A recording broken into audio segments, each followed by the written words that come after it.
کچا د رمضان المبارک په پیلنۍ شپه باندې یعنی سبا روجه ده او دا په نن شپه کې سورة فتح یو ځل وي را روان کاله پورې به دې انسان باندې الله رب العزت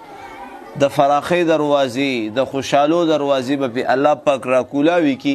د هر قسم مصیبتونو تکلیفونو غمونو دردونو د هر قسم بیماریانو نه شیرینو د شر نه زمینی اسماني فتونو نه به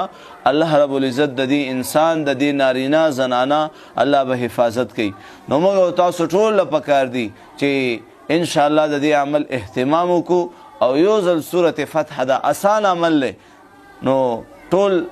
نارینا زنانا د دې عمل اهتمامو کې ډیر یو مجرب او یو قیمتي عمل له چې ان شاء الله د رمضان المبارک په پیلنۍ شپه کې سبا روجه ده نن شپه کې چې کوم دی یو ځل سورة فتح ویل دي را روان کاله پورې به الله رب العزت د هر قسم مصیبتونو تکلیفونو غمونو او د بیماری د زمینی اسماني فتونو نه دینه به الله پاک د دې انسان حفاظت کوي او د هر قسمه